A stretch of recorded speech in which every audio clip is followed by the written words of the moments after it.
കോൺഗ്രസിൽ ദേശീയ അധ്യക്ഷ സ്ഥാനത്തേക്ക് വരെ തെരഞ്ഞെടുപ്പ് വേണമെന്ന് മുതിർന്ന കോൺഗ്രസ് നേതാവ് മണിശങ്കർ അയ്യർ. ഇടതു പാർട്ടികളെ കൂടി ഉൾപ്പെടുത്തി വിശാല സഖ്യം രൂപീകരിച്ചാൽ മാത്രമേ നരേന്ദ്രമോദിയുടെ മുന്നേറ്റം തടയാനാകൂവെന്നും മണിശങ്കർ അയ്യർ പറഞ്ഞു.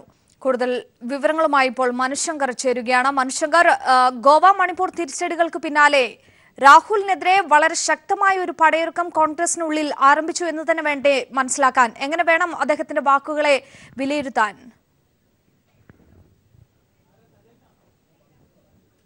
കോൺഗ്രസിൽ ദേശീയ അധ്യക്ഷ സ്ഥാനത്തേക്ക് വരെ തെരഞ്ഞെടുപ്പ് വേണമെന്ന കടുത്ത നിലപാടുമായി മുതിർന്ന കോൺഗ്രസ് നേതാവ് മണിശങ്കർ അയ്യർ രംഗത്ത് വന്നിരിക്കുകയാണ്. ഇടതു പാർട്ടികളെ കൂടി ഉൾപ്പെടുത്തി വിശാല സഖ്യം രൂപീകരിച്ചാൽ മാത്രമേ നരേന്ദ്രമോദിയുടെ മുന്നേറ്റം തടയാനാകൂ എന്നും മണിശങ്കർ അയ്യർ വ്യക്തമാക്കിയിരിക്കുന്നു. മണിശങ്കർ തരും കൂടുതൽ വിവരങ്ങൾ. മനു, ഗോവ മണിപ്പൂർ തിരിച്ചടികൾക്ക് പിന്നാലെ വലിയൊരു മാറ്റം അത് കോൺഗ്രസിൽ വേണം, അതിന് നേതൃതലത്തിൽ ഒരു അഴിച്ചുപണി നടത്തിയാൽ മാത്രമേ സാധ്യമാകൂ എന്നുള്ള കടുത്ത തീരുമാനത്തിലേക്ക്, നിലപാടുകളിലേക്കൊക്കെ മുതിർന്ന നേതാക്കൾ വരെ എത്തിച്ചേർന്ന ഒരു സാഹചര്യം. എങ്ങനെ വേണം അദ്ദേഹത്തിന്റെ വാക്കുകളെ വിലയിരുത്താൻ?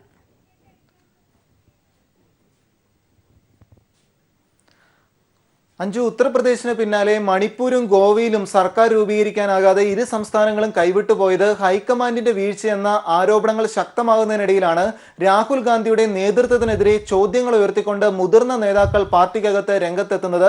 ഇപ്പോൾ നെഹ്റു കുടുംബത്തിനെതിരെ ആഞ്ഞടിച്ചുകൊണ്ട് രംഗത്തെത്തിയിരിക്കുന്നത് മുൻ കേന്ദ്രമന്ത്രിയും അതോടൊപ്പം മുതിർന്ന നേതാവ് കൂടിയായ മണിശങ്കർ അയ്യറാണ്. മണിശങ്കർ അയ്യർ ചൂണ്ടിക്കാട്ടുന്നതും കോൺഗ്രസ് ദേശീയ തലത്തിൽ ഒരു പൊളിച്ചെഴുത്തിന് തയ്യാറാകണം, അത്തരമൊരു നീക്കത്തിലൂടെ മാത്രമേ ഇനി കോൺഗ്രസിന് ദേശീയ തലത്തിൽ തിരിച്ചുവരവിലേക്ക് സാധ്യതയുള്ളൂ എന്നാണ് മണിശങ്കർ അയ്യർ ചൂണ്ടിക്കാട്ടുന്നത്. ബൂത്ത് തലം മുതൽ ദേശീയ തലം വരെ ഇത്തരമൊരു നേതൃമാറ്റത്തിന് പാർട്ടി തയ്യാറായില്ലെങ്കിൽ വലിയ നാശത്തിലേക്ക് പാർട്ടി പോകുന്നു. ഈ ഒരു സ്ഥിതിക്ക് നരേന്ദ്രമോദിയുടെ മുന്നേറ്റത്തിന് തടയിടാൻ നേതൃതലത്തിൽ അഴിച്ചുപണി, ബൂത്ത് തലം മുതൽ ദേശീയ തലത്തിൽ ഒരു അഴിച്ചുപണി നടത്തി പിന്നീട് ഇടതു പാർട്ടികളെ അടക്കം സംയുക്തമായിക്കൊണ്ട് ഒരു വിശാല സഖ്യത്തിന് രൂപം നൽകുകയും അങ്ങനെ നരേന്ദ്രമോദിയുടെ മുന്നേറ്റത്തിന് തടയിടുന്ന ഒരു നീക്കത്തിന് പാർട്ടി തയ്യാറാകണമെന്നാണ് നിർദ്ദേശിച്ചിരിക്കുന്നത്. ഈ നേതാക്കളെ നോമിനേറ്റ് ചെയ്യുന്ന രീതി അവസാനിപ്പിക്കണം. മുൻപും നെഹ്റു കുടുംബത്തിന് പുറത്തു നിന്നുള്ള ആൾ കോൺഗ്രസ് പാർട്ടിയെ നയിച്ച ചരിത്രമുണ്ടെന്നും ഈ മുതിർന്ന നേതാവ് കൂടിയായ മണിശങ്കർ അയ്യർ ചൂണ്ടിക്കാട്ടുന്നു. അതിനാൽ തന്നെ രാഹുൽ ഗാന്ധിയുടെ നേതൃത്വത്തിനെതിരെ അതിശക്തമായ വിമർശനങ്ങളാണ് മണിശങ്കർ അയ്യർ അടക്കമുള്ള നേതാക്കൾ ഉയർത്തിക്കാട്ടുന്നത്. നേരത്തെ ഗോവയിലും മണിപ്പൂരിലും ഏറ്റവും വലിയ ഒറ്റകക്ഷി കോൺഗ്രസ് ആയിരുന്നു. ഗോവയിൽ ഗോവ ഫോർവേഡ് പാർട്ടിക്ക് 4 സീറ്റുകൾ ഉണ്ടായിരുന്ന ഗോവ ഫോർവേഡ് പാർട്ടി നേതാവ് വിജയ് സർദേശായി ദില്ലിയിലെത്തുകയും കോൺഗ്രസ് ഹൈക്കമാൻഡുമായി കൂടിക്കാഴ്ചയ്ക്ക് തയ്യാറാവുകയും ചെയ്തതാണ്. പക്ഷേ ദില്ലിയിലെത്തി 1 മണിക്കൂറോളം മനുവിലേക്ക് ഈ ഒരു ഘട്ടത്തിൽ എത്താം, അല്പസമയത്തിനു ശേഷം എത്താം. ഇപ്പോൾ നിലവിൽ കുണ്ടറ പീഡന കേസിൽ കൊല്ലം റൂറൽ SP സുരേന്ദ്രൻ മാധ്യമങ്ങളെ കാണുകയാണ്. അതിന്റെ തത്സമയ സംപ്രേഷണത്തിലേക്ക്. കൊല്ലം കുണ്ടറ പീഡന കേസിലെ കേസ് അന്വേഷിക്കുന്ന കൊല്ലം റൂറൽ SP-യുടെ വാക്കുകളാണ് കേട്ടത്. തിരികെ മണിശങ്കറിലേക്ക് തന്നെ പോവുകയാണ്. മണിശങ്കർ അയ്യരുടെ വാക്കുകളാണ് നമ്മളിപ്പോൾ ഉയർത്തിക്കാട്ടിയിരിക്കുന്നത്. ഒരുപക്ഷെ അദ്ദേഹത്തിന്റെ വാക്കുകൾക്കെതിരെ വിമർശനവുമായി വയലാർ രവി ഉൾപ്പെടെ ടോം വടക്കൻ ഉൾപ്പെടെയുള്ളവർ രംഗത്ത് വന്ന ഒരു സാഹചര്യമുണ്ട്. ടോം വടക്കൻ പറഞ്ഞ പോലെ അദ്ദേഹം എന്തും വിളിച്ചു പറയുന്ന ഒരാൾ എന്നുള്ള ഒരു തലത്തിലാണ് വിലയിരുത്തലുണ്ടായത്. നേതൃത്വത്തിനെതിരെ എന്തെങ്കിലും തുറന്നു പറഞ്ഞാൽ അവരെ ഒറ്റപ്പെടുത്തുന്ന ഒരു സാഹചര്യത്തിലേക്കാണോ കാര്യങ്ങൾ പോകുന്നത്? ഒരേ സമയം തന്നെ കോൺഗ്രസിനുള്ളിൽ ഈ ഒരു അഭിപ്രായ ഭിന്നതയും രൂപപ്പെടുത്തുന്ന ഒരു സാഹചര്യമാണോ ഉള്ളത്? തെരഞ്ഞെടുപ്പ് തോൽവിക്ക് പിന്നാലെ തന്നെ ദേശീയ തലത്തിൽ നേതൃത്വത്തിന് വലിയ പിടിപ്പുകേടുണ്ട്. അധ്യക്ഷ സ്ഥാനത്തേക്ക് പോലും ഒരു പൊളിച്ചെഴുത്തിന് പാർട്ടി തയ്യാറാകണമെന്ന നിർദ്ദേശങ്ങൾ ഒളിഞ്ഞും രഹസ്യമായും ഒക്കെ നേതാക്കൾ ചർച്ച ചെയ്തിരുന്നു. ഇതിന് പിന്നാലെയാണ് പരസ്യമായി നിലപാട് പ്രകടിപ്പിച്ച് മുതിർന്ന നേതാവ് കൂടിയായ മണിശങ്കർ അയ്യർ രംഗത്തെത്തിയത്. എന്നാൽ മണിശങ്കർ അയ്യറിന്റെ ഈ പ്രതികരണത്തിന് തൊട്ടു പിന്നാലെ ഇദ്ദേഹത്തെ വിമർശിച്ചും സ്വീകരിച്ചും വിവിധ നേതാക്കൾ രംഗത്തെത്തിയിട്ടുണ്ട്. മുൻ ഗവർണറും അതോടൊപ്പം AICC ട്രഷറർ കൂടിയായിരുന്ന MM ജേക്കബ് AICC ഇത്തരം ഒരു ദേശീയ തലത്തിലെ നേതൃമാറ്റത്തിന് ചർച്ച ചെയ്യേണ്ടിയിരിക്കുന്നു എന്നൊരു നിർദ്ദേശമാണ് മുന്നോട്ട് വെച്ചത്. മണിശങ്കർ അയ്യറിനെ പിന്തുണച്ച് MM ജേക്കബ് രംഗത്തെത്തിയതിന് പിന്നാലെ വിമർശിച്ച് കോൺഗ്രസ് വക്താവ് ടോം വടക്കൻ, വയലാർ രവി പോലുള്ള നേതാക്കളും രംഗത്തെത്തി. ഈ മണിശങ്കർ അയ്യർ അവസരവാദി എന്നായിരുന്നു ടോം വടക്കന്റെ പ്രതികരണം. അതേസമയം നെഹ്റു ഗാന്ധി കുടുംബത്തെ വിമർശിക്കാൻ ഈ മണിശങ്കർ അയ്യർ ആര് എന്നായിരുന്നു വയലാർ രവി ഉയർത്തിയ ചോദ്യം. ഇത്തരത്തിലുള്ള വിമർശനങ്ങൾ സജീവമായി രംഗത്തെത്തുകയാണ്. എന്തായാലും പാർട്ടിക്കകത്ത് വലിയ ഒരു കലാപത്തിന് തന്നെ നേതാക്കൾ തുടക്കമിട്ടിരിക്കുന്നു എന്ന് വ്യക്തമാക്കേണ്ടി വരും. ഇനിയും വരും ദിനങ്ങളിലും വലിയ പ്രതിഷേധം രാഹുൽ ഗാന്ധിയുടെ നേതൃത്വത്തിനെതിരെ പരസ്യമായി തന്നെ നേതാക്കൾ രംഗത്തെത്തുമെന്ന കാര്യം വ്യക്തമാണ്. നേരത്തെ തന്നെ ഗോവയിൽ 2 MLA-മാർ രാജിവച്ചിരുന്നു. വിശ്വാസ വോട്ടെടുപ്പിൽ ഒരു MLA വിട്ടു നിൽക്കുകയും ചെയ്തിരുന്നു. 17 സീറ്റുകൾ ഉണ്ടായിരുന്നിട്ടും 16 വോട്ടുകൾ മാത്രമാണ് കോൺഗ്രസിനെതിരെ തുടർന്ന് ലഭിക്കുകയും ചെയ്തത്. 2 MLA-മാർ രാജിക്കൊരുങ്ങുകയുമാണ്. ഇത്തരമുള്ള നീക്കങ്ങൾ ഗോവയിൽ പുരോഗമിക്കുന്നു. എന്തായാലും ഹൈക്കമാൻഡ് ഇതിനൊന്നും ഈ ചർച്ചയ്ക്കോ മറ്റൊരു മനുഷ്യങ്ങളിലേക്ക് എത്താം. ഇപ്പോൾ വീണ്ടും കുണ്ടറപീഡന കേസിലെ കൊല്ലം റൂറൽ SP മാധ്യമങ്ങളെ കാണുന്നു. അതിന്റെ തത്സമയം മനഃപൂർവമായ വീഴ്ച പോലീസിന്റെ ഭാഗത്തു നിന്ന് ഉണ്ടായിട്ടില്ല. എക്സ്പ്രസ് റിപ്പോർട്ട് നൽകുന്നതിൽ ഒരു വീഴ്ച വന്നിട്ടുണ്ട്. അതിനെതിരെ ഒരുപക്ഷെ നടപടി എടുക്കുമെന്നുള്ള തരത്തിലുള്ള വാർത്തകൾ കൂടിയാണ് അദ്ദേഹം വ്യക്തമാക്കിയിരിക്കുന്നത്. കുണ്ടറപീഡന കേസിൽ അന്വേഷണം നടത്തുന്ന കൊല്ലം റൂറൽ SP സുരേന്ദ്രന്റെ വാക്കുകളാണ് കേട്ടത്.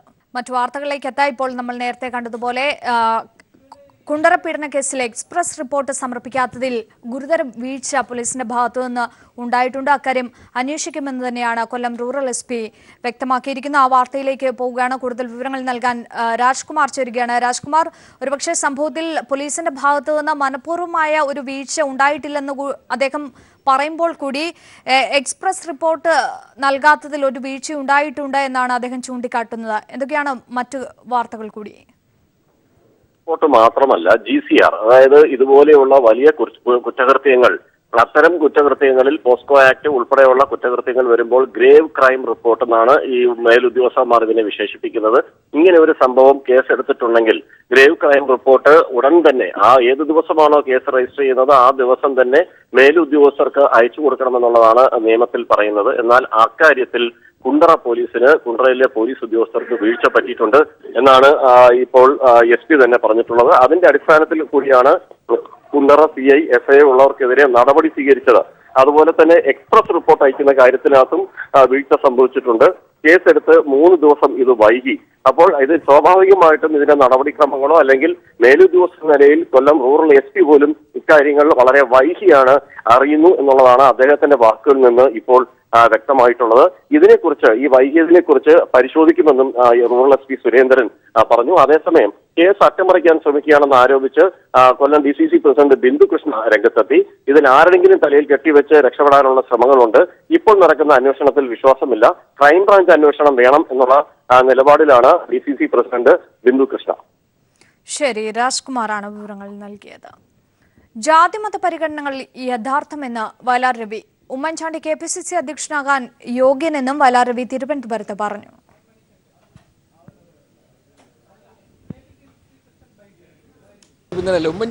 ഞാൻ കേസ് ഉണ്ടാക്കിയ കാലത്ത് ആദ്യമായി എൻ്റെ അടുക്കൽ വന്നിരുന്ന കോട്ടയത്ത് വന്ന നേതാവാണ് ഉമ്മൻചാണ്ടി.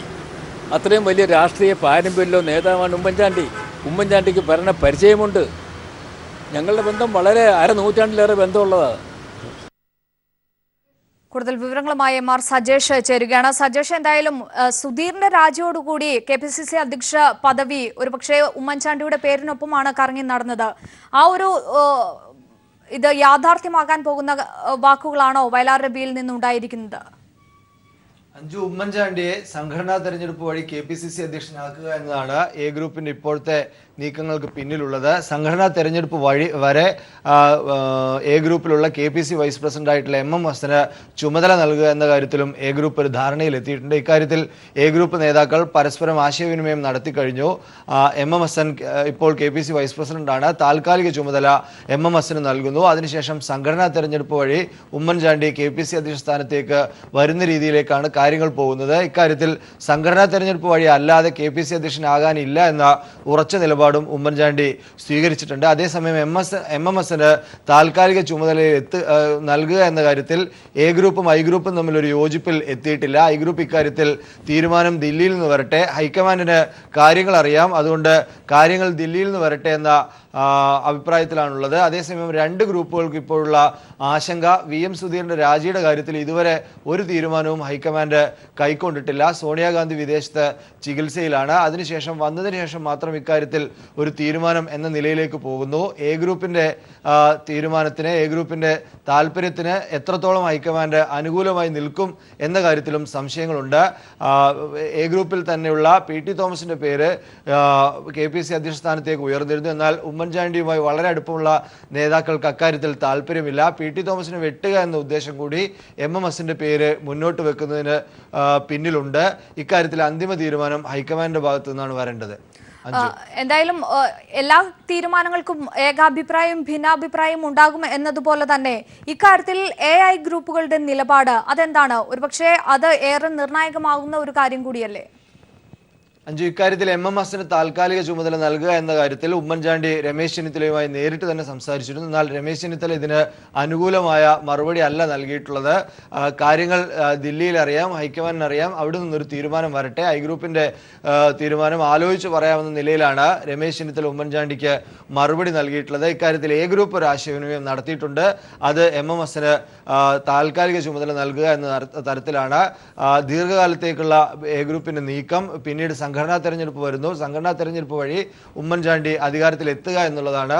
വയലാർ രവി ഇന്ന് പറഞ്ഞിട്ടുള്ള ജാതിമത പരിഗണനകളും ഇക്കാര്യത്തിൽ യോജിച്ചു നിൽക്കുന്നു. ജാതിമത പരിഗണനകൾ ആവശ്യമുണ്ട്. നിലവിൽ KPCC അധ്യക്ഷൻ രമേശ് ചെന്നിത്തലയാണ്. അതുകൊണ്ട് തന്നെ ജാതിമത പരിഗണനകൾ അനുസരിച്ച് MMSനും ഉമ്മൻചാണ്ടിയും KPCC അധ്യക്ഷ സ്ഥാനത്തേക്ക് വരണം. തൽക്കാലം MMSന് ചുമതല നൽകുക എന്ന കാര്യത്തിലുള്ള യോജിപ്പാണ് വയലാർ രവിയും പ്രകടിപ്പിച്ചിട്ടുള്ളത്. എന്നാൽ ഇക്കാര്യത്തിൽ ഐ ഗ്രൂപ്പ് ഒരു യോജിപ്പ് പ്രകടിപ്പിക്കുന്നില്ല. ഹൈക്കമാൻഡിന്റെ നിലപാടും ഇക്കാര്യത്തിന് അനുകൂലമാകുമോ എന്നത് വ്യക്തമല്ല. ഹൈക്കമാൻഡിന് മുന്നിൽ KV തോമസിനെ KPCC അധ്യക്ഷനാക്കുക എന്ന താല്പര്യമുണ്ടെന്ന സൂചനകളും ലഭിക്കുന്നുണ്ട്. അഞ്ജു, സജേഷ്, എന്തായാലും ഇവിടെ ചർച്ചകളൊക്കെ പൊടിപൊടിക്കുമ്പോഴും സുധീറിന്റെ രാജി സ്വീകരിച്ചിട്ടില്ല എന്നതാണ് വസ്തുത. അത് സോണിയാഗാന്ധി എത്തിയതിനു ശേഷമേ അക്കാര്യത്തിൽ തീരുമാനം ഉണ്ടാകൂ എന്ന് പറയുമ്പോഴും ഈ ഒരു കാര്യത്തിൽ ഉമ്മൻചാണ്ടിയുടെ കാര്യത്തിൽ തീരുമാനം അതെപ്പോഴാണ് ഉണ്ടാവുക? അഞ്ജു, VM സുധീറിന്റെ രാജിയുടെ കാര്യം ആരോഗ്യപരമായ കാരണങ്ങളാലല്ല VM സുധീറിന്റെ രാജി എന്ന് ഹൈക്കമാൻഡിന് ബോധ്യപ്പെട്ടിട്ടുണ്ട്. സുധീറിനോട് അടുപ്പമുള്ള നേതാക്കൾ ഇക്കാര്യം ഹൈക്കമാൻഡിനെ ധരിപ്പിച്ചിട്ടുമുണ്ട്. വിവിധ രണ്ട് ഗ്രൂപ്പുകളുടെയും സമ്മർദ്ദം ഈ രാജിക്ക് പിന്നിലുണ്ട്. KPCCയുടെ ഫണ്ട് ഉൾപ്പെടെയുള്ള കാര്യങ്ങളിൽ കടുത്ത സമ്മർദ്ദത്തിലാക്കി സുധീറിനെ രാജിവെപ്പിക്കുകയായിരുന്നു. KPCCയിലേക്കുള്ള ഫണ്ടിലേക്ക് തന്നെ തടസ്സം വരുന്ന തരത്തിൽ ഗ്രൂപ്പ് നേതാക്കൾ പ്രവർത്തിച്ചിട്ടുണ്ട് തുടങ്ങിയ കാര്യങ്ങൾ സുധീറിനുമായി അടുപ്പമുള്ളവർ ഹൈക്കമാൻഡിനെ അറിയിച്ചിട്ടുണ്ട്. അതുകൊണ്ട് തന്നെയാണ് രാഹുൽ ഗാന്ധി വിദേശത്ത് പോകുന്നതിന് മുൻപ് ഇക്കാര്യത്തിൽ ഒരു തരത്തിലുള്ള ആലോചനയും നടത്തിയിട്ടില്ല. പോയി വന്നതിന് ശേഷം ആലോചിക്കാമെന്ന് പറയുന്നു. എ ഗ്രൂപ്പ് എന്നാൽ തികഞ്ഞ ആത്മവിശ്വാസത്തിലാണ്. എ ഗ്രൂപ്പിന്റെ നീക്കങ്ങൾ ഫലം കാണുന്നു. MMSനെ KPCC അധ്യക്ഷ സ്ഥാനത്തേക്ക് താൽക്കാലിക ചുമതല നൽകും. പിന്നീട് സംഘടനാ തെരഞ്ഞെടുപ്പ് ഉണ്ടാകുമ്പോൾ ഉമ്മൻചാണ്ടി എന്ന നിലയിലേക്ക് എ ഗ്രൂപ്പിന്റെ തീരുമാനം വരുന്നു. ഇതിനോട് ഐ ഗ്രൂപ്പിന് താൽക്കാലികമായി യോജിപ്പ് അറിയിച്ചിട്ടില്ല. ഹൈക്കമാൻഡിന്റെ നിലപാട് അറിയാത്തതുകൊണ്ടാണ് ഐ ഗ്രൂപ്പ് ഇക്കാര്യത്തിൽ ഒരു നിലപാട് എടുക്കാത്തതും. ഇക്കാര്യത്തിൽ KV തോമസിനെ KPCC അധ്യക്ഷ സ്ഥാനത്തേക്ക് എത്തിക്കുക എന്ന ഒരു തീരുമാനം ഹൈക്കമാൻഡിനകത്ത് ഉണ്ടായതായിട്ടുള്ള സൂചനയും ലഭിക്കുന്നു. നേരത്തെ PT തോമസിന്റെ പേരും എ ഗ്രൂപ്പിൽ നിന്ന് ഉയർന്നിരുന്നു. എന്നാൽ PT തോമസിനോട് ഉമ്മൻചാണ്ടി അനുകൂലിക്കുന്നവർക്ക് താല്പര്യമില്ല. അതുകൊണ്ട് സ്വന്തം ഗ്രൂപ്പിൽ തന്നെയുള്ള PT തോമസിനെ തൽക്കാലമായി ഈ KPCC അധ്യക്ഷ സ്ഥാനത്തേക്ക് എത്തിക്കാതിരിക്കുക എന്ന ഉദ്ദേശം കൂടി MMSന്റെ പേര് ഉയരുന്നതിന് പിന്നിലുണ്ട്.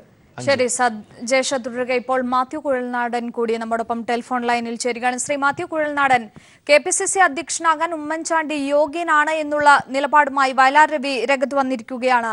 താങ്കൾ ഏതു രീതിയിൽ നോക്കിക്കാണുന്നു അദ്ദേഹത്തിന്റെ അഭിപ്രായത്തെ? ബഹുമാനായ ഉമ്മൻചാണ്ടി കേരളത്തിലെ ഏറ്റവും മുതിർന്ന കോൺഗ്രസ് നേതാക്കളിൽ ഒരാളാണ്. അദ്ദേഹം അധ്യക്ഷ സ്ഥാനത്തേക്ക് യോഗ്യനാണെന്ന് വയലാറിനെ പോലെ മുതിർന്ന ഒരു നേതാവിന്റെ പരാമർശത്തിൽ ഒരു തെറ്റും കാണാനില്ല. അല്ലെങ്കിൽ അതിന് ഗൂഢമായോ അല്ലെങ്കിൽ അതിൽ മറ്റെന്തെങ്കിലും അർത്ഥവ്യാപ്തിയോ കാണേണ്ടതില്ലെന്നാണ് എനിക്ക് തോന്നുന്നത്. കാരണം ഉമ്മൻചാണ്ടി KPCC അധ്യക്ഷ സ്ഥാനത്തേക്ക് യോഗ്യനാണ് എന്ന് കോൺഗ്രസിലൊക്കെ ആരും നിഷേധിക്കില്ല എന്ന് മാത്രമല്ല, ഈവൻ പ്രതിപക്ഷ പാർട്ടികളായ ഭാര്യകൾ ഇപ്പോൾ നിഷേധിക്കുന്ന കാര്യം. അപ്പൊ ഒരു സാമാന്യമായ ഒരു കാര്യം പറഞ്ഞു എന്നതിനപ്പുറത്തേക്ക് അതിനെ കാണേണ്ടതുണ്ടോ? ഒരുപക്ഷെ ഉമ്മൻചാണ്ടി പരിണിത പ്രജ്ഞനായ ഒരു നേതാവ് തന്നെ, അനുഭവ സമ്പത്തിന്റെ ആൾരൂപം എന്നൊക്കെ അദ്ദേഹത്തെ വിശേഷിപ്പിക്കാം. എങ്കിൽ കൂടി ഒരു തലമുറ മാറ്റം ഇനിയെങ്കിലും കോൺഗ്രസ് തലപ്പത്ത് ഉണ്ടാവേണ്ടതല്ലേ? അത് ഗൗരവമുള്ള കാര്യമാണ്. അത് ഞങ്ങളെപ്പോലുള്ള അല്ലെങ്കിൽ ചെറുപ്പക്കാരായിട്ടുള്ള ആളുകൾ ഞങ്ങൾ പറയുന്നത് പാർട്ടിയിൽ തലമുറ മാറ്റം ആവശ്യമാണ് എന്ന ആവശ്യം ഞങ്ങൾ പറയുന്നുണ്ട്. പക്ഷെ അതിന്റെ അർത്ഥം ഉമ്മൻചാണ്ടി KPCC അധ്യക്ഷനായിട്ട് യോഗ്യനല്ല എന്നതിനെ വ്യാഖ്യാനിക്കേണ്ടതില്ല. പാർട്ടിയിൽ എല്ലാ തലങ്ങളിലും ഒരു തലമുറ മാറ്റമാണ് ഉണ്ടാകേണ്ടത് എന്ന അഭിപ്രായം ഞങ്ങളെപ്പോലുള്ള ആളുകൾ പറയുന്നുണ്ട്. അതിനോട് വ്യത്യസ്തമായ കാഴ്ചപ്പാടുള്ളവരും ഉണ്ടാകാം, അവർക്ക് ആ നിലയിലുള്ള അഭിപ്രായങ്ങളും ഉണ്ടാകും. കോൺഗ്രസ് ആണ് പാർട്ടി, സ്വാഭാവികമായിട്ടും അഭിപ്രായങ്ങൾക്കും അഭിപ്രായ വ്യത്യാസങ്ങൾക്കും ഒക്കെ ഇടമുള്ള സ്ഥലമാണ്. പക്ഷെ ഉമ്മൻചാണ്ടിയുടെ യോഗ്യതയെ സംബന്ധിച്ച് ഇതൊന്നും അതിനൊരു തടസ്സമാവുന്നില്ല. ഒരുപക്ഷെ സുധീറിന്റെ രാജി ഇതുവരെയും ഹൈക്കമാൻഡ് അംഗീകരിച്ചിട്ടില്ല, അതൊരു വസ്തുതയാണ്. ഇനിയും അതുകൊണ്ട് തന്നെ ഗ്രൂപ്പുകളുടെ നിലപാടിനനുസരിച്ചായിരിക്കുമോ ഈ ഒരു കാര്യത്തിലും ഒരു തീരുമാനം ഉണ്ടാവുക? അല്ല, ഈ കാര്യത്തിൽ ഒരു അന്തിമമായ തീരുമാനം ഉണ്ടാകേണ്ടത് ഹൈക്കമാൻഡിന്റെ ഭാഗത്തു നിന്നാണ്. അതിനു മുമ്പ് സ്വാഭാവികമായിട്ടും കേരളത്തിലെ കോൺഗ്രസ് നേതാക്കളുമായി ആശയവിനിമയം ഉണ്ടാകും. പാർട്ടിയിലെ ഒരു പൊതു അഭിപ്രായം കണക്കിലെടുക്കും. ആ തീരുമാനം വരുന്നത് വരെ എന്തെങ്കിലും ഒരു പ്രതികരണം ഈ കാര്യത്തിൽ നടത്തുന്നത് അനുചിതമായിരിക്കും. പിന്നെ ഇതിനെ സംബന്ധിച്ച് എന്തായിരിക്കും തീരുമാനം ഉണ്ടാകുക എന്ന നിലയിൽ ഒരു പ്രതികരണം നടത്താൻ മാത്രമുള്ള ഒരു തലത്തിൽപ്പെട്ട ആളല്ല ഞാൻ. അതുകൊണ്ട് തന്നെ അതൊരു അനുചിതമാണെന്നുകൊണ്ട് ഞാൻ ഇതിന് മുതിരുന്നില്ല. പക്ഷെ പാർട്ടിക്ക് ഏറ്റവും യുക്തമായ, ഇന്നത്തെ സാഹചര്യത്തിൽ ഏറ്റവും ഗുണകരമായ ഒരു തീരുമാനം കേന്ദ്ര നേതൃത്വത്തിന്റെ ഭാഗത്തു നിന്നുണ്ടാകും. അതിനുവേണ്ടിയാണ് എല്ലാവരും വെയിറ്റ് ചെയ്യുന്നത്. ഏറെ താമസിയാതെ അതുണ്ടാകുമെന്നാണ് മനസ്സിലാക്കാനും കഴിയുന്നത്. തീർച്ചയായും മുൻകാലങ്ങളിലൊക്കെ തന്നെയും KPCC അധ്യക്ഷനെ തീരുമാനിക്കുന്ന ഒരു പതിവ് അത് ഗ്രൂപ്പുകളുടെ അല്ലെങ്കിൽ ഗ്രൂപ്പുകളുടെ ഒരു നിലപാടിന്റെ അടിസ്ഥാനത്തിലാണ് ഇതുവരെയും കാര്യങ്ങൾ പോയതും അങ്ങനെയാണ്. പക്ഷെ ഇനിയുള്ള ഒരു കാര്യം, അത് ഹൈക്കമാൻഡിന്റെ ഒരു ഇടപെടലോടെ അവരുടെ ഒരു തീരുമാനം തന്നെയാകുമോ ഇക്കാര്യത്തിൽ ഉണ്ടാവുക? അല്ല, ആ ഒരു സ്റ്റേറ്റ്മെന്റ് ശരിയല്ലല്ലോ. മുൻകാലങ്ങളിൽ KPCC അധ്യക്ഷനെ തീരുമാനിച്ചിരുന്നത് ഗ്രൂപ്പുകളുടെ ശുപാർശ പ്രകാരമാണ് എന്ന് പറഞ്ഞാൽ സ്വാഭാവികമായിട്ടും നമുക്കെല്ലാം സുധീരൻ നിയമിക്കപ്പെട്ടത് അങ്ങനെയാണ് എന്ന് നിങ്ങൾ അംഗീകരിക്കും? സുധീറിന്റെ കാര്യത്തിൽ ഒഴിച്ച് വേണമെങ്കിൽ അങ്ങനെ പറയാം. അല്ല, KPCC അധ്യക്ഷ സ്ഥാനത്തേക്ക് ഗ്രൂപ്പുകളുടെ പരിഗണന, ഗ്രൂപ്പുകളുടെ ശുപാർശയുടെ അടിസ്ഥാനത്തിൽ നിയമനങ്ങൾ നടക്കാറില്ല. പക്ഷേ ഗ്രൂപ്പുകളിൽ അല്ലെങ്കിൽ പ്രമുഖരായ നേതാക്കന്മാർ അഭിപ്രായം പറഞ്ഞിട്ടുണ്ടാകാം. പക്ഷെ ഞാൻ ഒരു കാര്യം വളരെ അസന്നിഗ്ധമായി പറയാൻ ആഗ്രഹിക്കുകയാണ്. ഈ കാര്യത്തിൽ ഒരു തീരുമാനമെടുക്കുന്നതിന് ഒരു ഗ്രൂപ്പ് സമവാക്യമാകും അല്ലെങ്കിൽ ഗ്രൂപ്പുകളുടെ ശുപാർശയാകും മാനദണ്ഡമാകുക എന്ന് ഞാൻ വിശ്വസിക്കുന്നില്ല. അറ്റ് ദ സെയിം ടൈം മുതിർന്ന നേതാക്കളുടെ അഭിപ്രായം തേടുകയും അവരുടെ അഭിപ്രായത്തിന് അതിൻ്റെതായ അർഹിക്കുന്ന ഒരു ഗൗരവം കൊടുക്കുകയും ചെയ്യും. പക്ഷെ ഒരു മാനദണ്ഡം ഗ്രൂപ്പ് ആയിരിക്കില്ല എന്ന് തന്നെയാണ് എന്നത് നമുക്ക് ഉറപ്പിക്കാം. തീർച്ചയായും കാര്യങ്ങൾ ഈ ഗതിക്കൊക്കെ ആണെങ്കിൽ തന്നെയും ഒരു തലമുറ മാറ്റത്തിന് ഒരു ശുപാർശ നിങ്ങൾ മുന്നോട്ട് വെക്കുമോ? അല്ല, ഞങ്ങളിതിപ്പോ ഈ ഘട്ടത്തിൽ പറയുന്നതല്ല. കഴിഞ്ഞ ഏറെ നാളുകളായി പാർട്ടിക്കകത്ത് വളരെ ശക്തമായി പറയുന്ന ഒരു ഇതാണ്. ഞാൻ തലമുറ മാറ്റം എന്നുള്ളത് ഉദ്ദേശിക്കുന്ന ഏതെങ്കിലും വ്യക്തികളെയോ ഏതെങ്കിലും പ്രായത്തിന്റെയോ അല്ലെങ്കിൽ ഏതെങ്കിലും ഒരു പ്രത്യേക സ്ഥാനത്തെയോ ഉദ്ദേശിച്ചല്ല. പാർട്ടിയിൽ ഒരു തലമുറ മാറ്റം എന്ന് പറയുന്നത് കാരണം ഇന്നത്തെ കാലഘട്ടത്തിൽ മഹാഭൂരിപക്ഷം യുവാക്കളാണ്. അപ്പോൾ അവരോടൊപ്പം ചിന്തിക്കാൻ കഴിയുന്ന, അവരുടെ വികാരങ്ങൾ പ്രതിഫലിപ്പിക്കാൻ കഴിയുന്ന, അവരുടെ ആസ്പിറേഷൻസിന് അനുസരിച്ച് ഉയരാൻ കഴിയുന്ന അല്ലെങ്കിൽ അതിനെ അഡ്രസ് ചെയ്യാൻ കഴിയുന്ന ലീഡർഷിപ്പാണ് കോൺഗ്രസ് എന്നല്ല എല്ലാ പാർട്ടികളിലും ഉണ്ടാകേണ്ടത്. അത് കോൺഗ്രസ് മാത്രം നടക്കേണ്ട ഒരു കാര്യമാണെന്ന് എനിക്ക് തോന്നുന്നില്ല. പലരും അത് പല പാർട്ടികളും അതനുസരിച്ചുള്ള മാറ്റങ്ങൾ വരുത്തുന്നുണ്ട്, എന്നാൽ ചിലർ വരുത്തുന്നില്ല. അത് കോൺഗ്രസ് വരുത്താൻ വൈകുന്തോറും കോൺഗ്രസ് അതിന് വില കൊടുക്കേണ്ടി വരുമെന്നാണ് ഞങ്ങൾ ഉദ്ദേശിക്കുന്നത്, അല്ലെങ്കിൽ പറഞ്ഞിട്ടുള്ളത്. പാർട്ടിയിൽ ഒരു തലമുറ മാറ്റം എന്നത് കോൺഗ്രസിന് അനിവാര്യമാണ്, ഒഴിവാക്കാനാകാത്ത ഒന്നാണ്. ശരി, വളരെയധികം നന്ദി ശ്രീ മാത്യു കുഴൽനാടൻ ഈ അവസരത്തിൽ പ്രതികരിച്ചതിന്. സജേഷിലേക്ക് കൂടെ പോയാൽ, സജേഷ്, ഇത് തന്നെയാണ് ഉമ്മൻചാണ്ടി എന്ന പരിണിതപ്രജ്ഞനായ നേതാവ് നേതൃതലത്തിലേക്ക് വരുന്നതിനോട് ആർക്കും വിയോജിപ്പില്ല എന്ന കാര്യം അദ്ദേഹത്തിന്റെ വാക്കുകളിൽ നിന്നും വ്യക്തമാണ്. എന്നാൽ ഒരു യുവതലമുറ ആ സ്ഥാനത്തേക്ക് എത്തുന്നതിൽ ഏറെ പ്രതീക്ഷയും അവർ കൽപ്പിക്കുന്നുണ്ട്.